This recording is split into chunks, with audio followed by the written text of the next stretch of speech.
Hello and welcome. My name is DC McGannon, and you're listening to the Faerie Tales Podcast, a Monster Guys podcast presentation. Please stay tuned after the story for a brief discussion about tonight's topic. Now please enjoy a classic Irish story titled How Thomas Connelly Met the Banshee, written by John Todhunter. Also tonight, we have a special guest from Dublin, Ireland with us on the show. Please welcome our friend and guest narrator, Richard Martin, with the additional voice of Simon Henleywillis helping us out tonight. Thank you, gentlemen. Well, Michael, I believe we need to have a special introduction to tonight's story for a couple of reasons, and I have my glass of whiskey. It is appropriate. It is appropriate, and I'm sipping a little bit tonight in honor of Irish Week, or I think what is more accurately translated Irish Language Week, that's being celebrated right now in Ireland and around the world.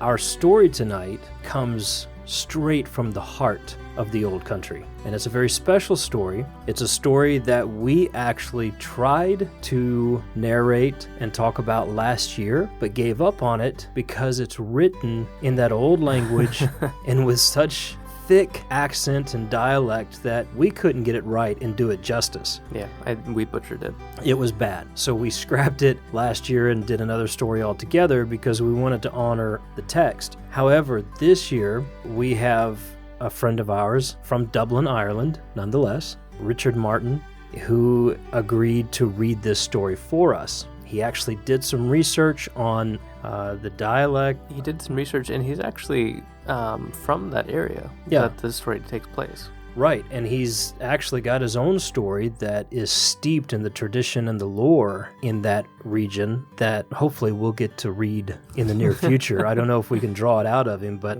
it's a great idea. But nonetheless, it takes place in an area where the Queen Banshee herself resides. Which we'll get into a little bit after the story. We will get into a little after. I don't want to get ahead of myself. But we have this special narrator, Richard, for this story, which I'm very glad because the accent, his inflection, and everything that he's done with it has made it very appropriate and very well done. And very good timing with Irish Week, or as he asked us to say... Wait. Because he's doing this as a favor to us, and he's good at it, so he asked you to actually say the name of the festival or the celebration that's taking place right now, and you're going to attempt that right now. On the Faerie Tales Podcast. Yes. And this, ladies and gentlemen, is exactly why we aren't reading the story. You're about to hear This is why we're not reading this story. So you go for it. This is on you. But this is for Seachtain na Gwailge, which I hope that's something similar to what it should be. Na Gwailge.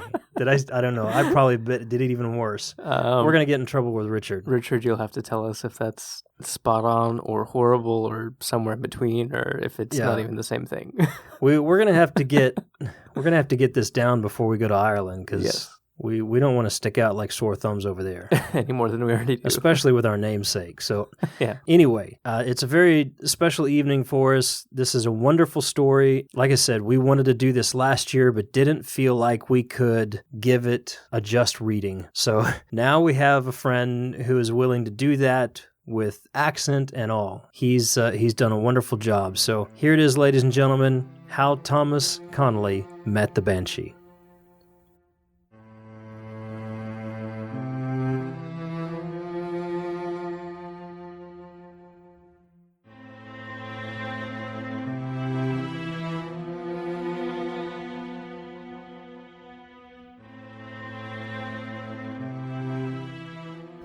How Thomas Connelly Met the Banshee by John Todhunter. The Banshee, sir. Well, sir, as I was striving to tell ye, I was going home from work one day from Mr. Cassidy's that I told ye of in the dusk of the evening. I'd more nor a mile, aye, it was nearer 2 mile to Tracta, where I was lodging with a dacent widdy woman I knew, Biddy Maguire be name, so as to be near me work. It was the first week in November, and a lonesome road I had to travel, and dark enough, with trees above it, and about halfways there was a bit of a bridge I had to cross over one of them little streams that runs into the Dodder. I walked on in the middle of the road, for there was no footpath at the time, Mr. Harry, nor for many a long day after that. But as I was saying, I walked along till I came nigh upon the bridge where the road was a bit open, and there, right enough, I seen the Hog's Back of the old-fashioned bridge that used to be there till it was pulled down, and a white mist steaming up out of the water all around it. Well now, Mr. Harry, often as I'd passed by the place before that night, it seemed strange to me, and like a place ye might see in a dream, and as I come up to it I began to feel a cold wind blowing through the hollow of me heart. Misha Thomas, says I to myself, is it yourself that's in it, says I, or if it is, what's the matter with ye at all, says I. So I put a bold face on, and I made a struggle to set one leg after the other until I came to the rise of the bridge, and there, God be good to us, in the corner of the wall I seen an old woman, as though sitting on her hunkers, all crouched together, and her head bowed down, seemingly in the greatest affliction. Well, sir, I pitied the old crater, and thought I wasn't worth a tranine for the mortal fright I was in. I up and says to her, "That's a cold lodging for ye, ma'am." Well, from what she said to that, she took no more notice of me than if I hadn't let a word out of me, but kept rocking herself to and fro as if her heart was breaking. So I says to her again, "Aye, ma'am, is there anything the matter with you?" And I made for to touch her on the shoulder. Only something stopped me, for I looked closer at her. I saw she was no more an old woman, nor was she an old cat. The first thing I took notice to, Mr. Harry, was her hair that was streeling down over her shoulders, and a good yard on the ground an inch side of her. Oh, the hokey farmer, but that was the hair. The likes of it I never seen on a mortal woman, young or old, before nor since. It grew as strong out of her as out of ever a young slip of a girl you could see, but the colour of it was a mystery to describe. The first squint I got of it, I thought it was silvery grey, like an old crone's, but when I got up beside her I saw, with the glance of the sky, it was a sort of an Iscariot colour, and a shine out of it like floss silk. It ran over her shoulders and the two shapely arms she was leaning her head on, for all the world like Mary Magdalene in a picture. And then I perceived that the grey cloak and the green gown underneath it, it was of no earthly material I ever laid eyes on. Now I needn't tell ye, sir, that I seen all this in the twinkle of a bedpost, long as I take to make the narration of it. So I make a step back from her, and the Lord be true to us no harm, says I out loud, and with that I bless myself. Well, Mr. Harry, the word wasn't out of me mouth afore she turned her face on me.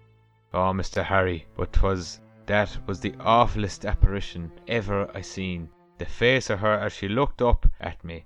God forgive me for saying it, it was more like the face of Axie Homo beyond the Marlborough Street Chapel, nor like any face I could mention. As pale as a corpse, and most of the freckles on it, like the freckles on a turkey's egg, and the two eyes sewn in with thread from the terrible power of crying that had to be done.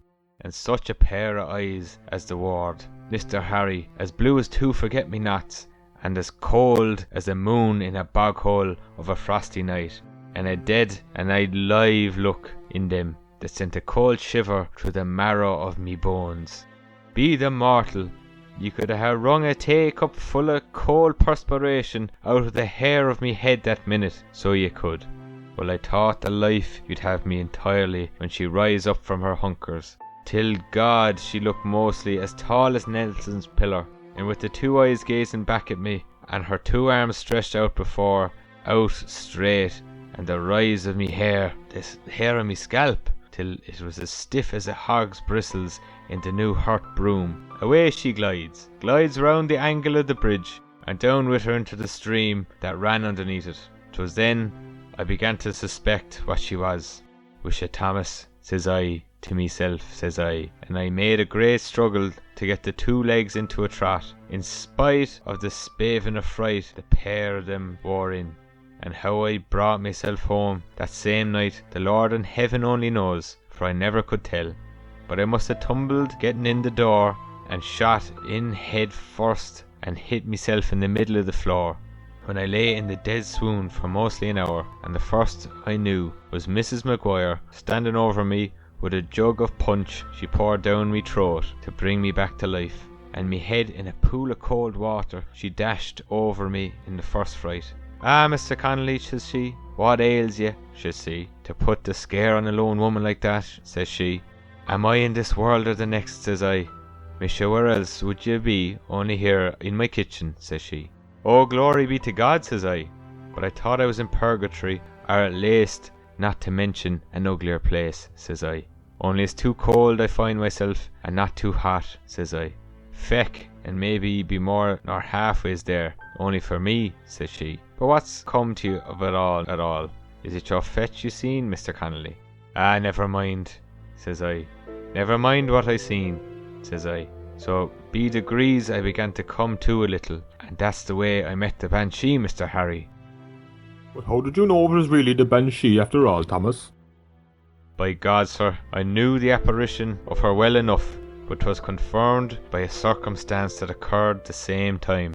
There was a Mr. O'Neill's was come on a visit, you must know, to a place in the neighbourhood, one of the old O'Neills of the county Tyrone, a real old Irish family, and the Banshee was heard keening around the house that same night, be more than one that was it, and sure enough, Mr. Harry, he was found dead in his bedroom the next morning. So if it wasn't the Banshee I seen that time, I'd like to know what else it could have been."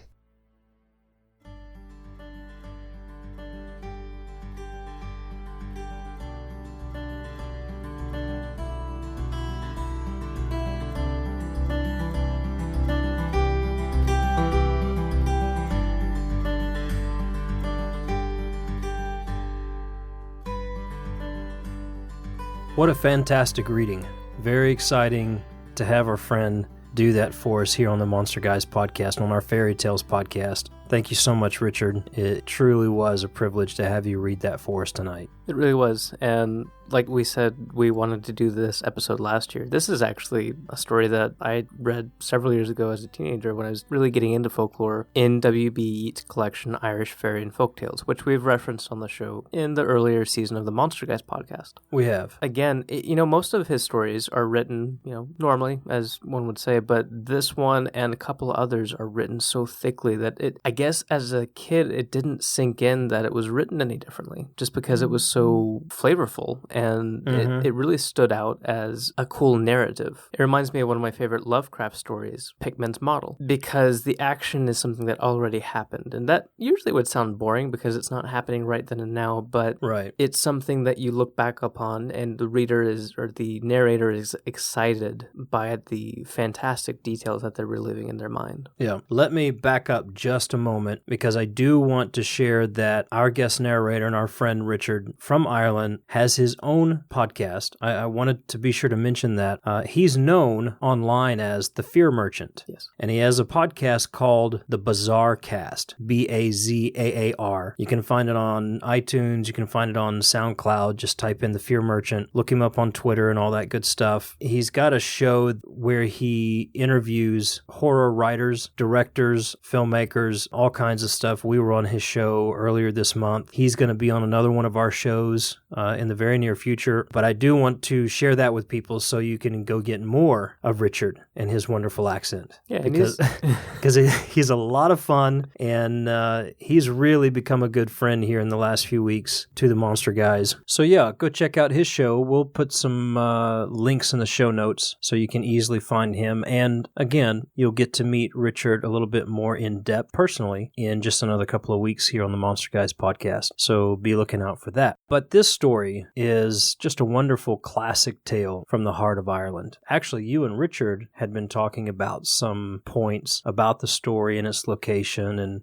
some of the characters. Fill us in. Give me some details, because I don't have all the juicy details yet. Well, when I brought the story up to Richard, he immediately recognized the location and the accent that was appropriate for it. I guess he had spent some time there, and according to him, he had very close family members that were from that area, which is Cork, which is also very close to Kerry, which I think is where the story actually takes place, according to Richard. That is also close to South Munster, which we'll talk about more in a second here, but that's where this story is pinned down on a map. The importance of that is that that area is also where Clina comes from. The queen of the Banshees. Banshees. Yeah. Which is pretty cool. I didn't know much about her. It's cool, but it's also terrifying. She is. I don't know. The Banshee is a terrifying entity, in my opinion. Oh, it definitely is. And this story, we'll talk more about Clean in a second. This story kind of served to remind me of that as a kid, and has stayed with me to this day because, you know, if you go online, as with any monster, there's a decent amount of information, but honestly, there's such sparse information on the internet about folklore.